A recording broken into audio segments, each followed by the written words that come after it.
All right, here we go. We're obviously excited about this season. Everybody's raring to get ready.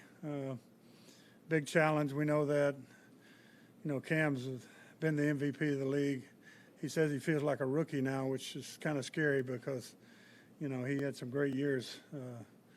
Even his rookie year was a heck of a year. So, and they got, McCaffrey's dual threat, probably the biggest dual threat, catching 107 passes and rushing for over 1,000 yards last year. So I think he was third in yardage last year. So offensively, they've got a strong group. They've got some good young receivers with speed. So it'll be a big challenge for us, but we're looking forward to it. Can you, Wade, take anything from the Super Bowl when you schemed against how you guys? The only thing I take from the Super Bowl is that big ring I've got. But, no, I mean, that all teams are different. Their team was different then. Ours is too. This is a different team, a different time. It's a new year.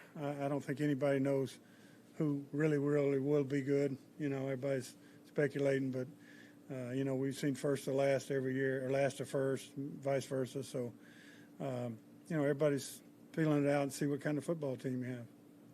Wait, now that you've had Aaron Donald here for an entire training camp, do you think this defensive line or defensive front is further ahead just because he has been here? Well, Aaron's further ahead than he was. I mean, he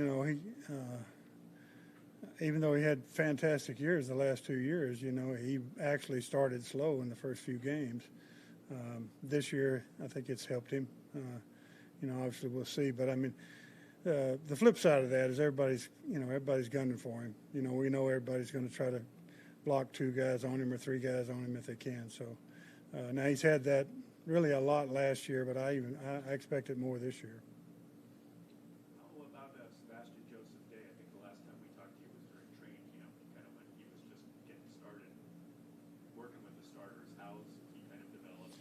Yeah, I think Sebastian's done a good job for us. We played him in preseason to see how he would do. He played against Dallas's first-team center. So, I mean, we feel good about him on first and second down.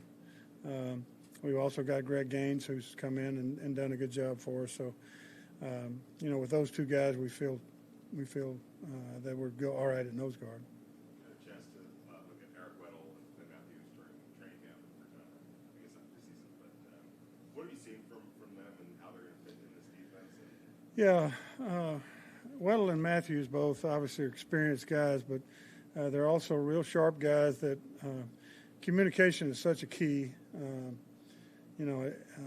can't say enough great things about what Sean has brought in communication-wise with the offense, but also that emphasis with the defense, and then getting guys that communicate as well as these 2 guys do, got to help us.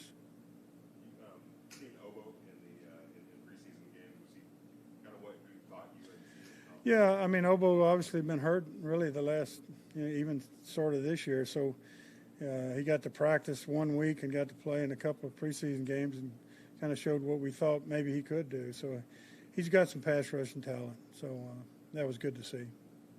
What have been your impressions of Taylor Rapp so far, and how can his versatility help your defense? Yeah, Taylor is a lot what we thought he was. I mean, he's a really good football player. He's got really good short area quickness. He's a very good tackler. He's not John Johnson yet, but he's got a lot of those traits. And so, and we expect he'll play in the game. I mean, he won't just be a backup. He'll play some in the game. And he's earned that. How about Bryce Hager stepping into that? Yeah, Bryce, it was a competition all along anyway. And obviously, when Micah got hurt, we went with Bryce. But we feel good about Bryce. He played, he played when Ogletree was hurt. He played, I think we won those games he played in. So we have a lot of confidence in him. Again, smart guy, but a good athlete because he's such a good special teamer. He's a good athlete. So I think that bodes well for him and us. Wade, and Keith told us the other day he wanted to play 10 seasons, and obviously he's well past that now. He's only just 12. But how long do you think Keith can play? I don't know. I told Clay Matthews, Clay's what? How many? 10 years. I told Clay Matthews he's only half through with because his dad played 19 years, so he's only halfway through. I don't know how long guys can play. It's all individualized. Like I say, Clay Matthews played linebacker, which senior played linebacker for 19 years, and I mean that's just amazing. So. And these days, with the way guys train and keep themselves in shape and all year round, you expect players to play longer. But when the end comes, he'll know and we'll know. But it's not right now. He can still play. Does the team look ready to you after the hamstring he's been dealing with? Yeah, he said he feels real good. He's practiced well. We'll have a full speed practice again today. But yesterday we were full speed, and he felt well. He felt good. And moved around well. You talked about how Couple more playing guys. for you is different, from that team to this team. How is it different, Taylor?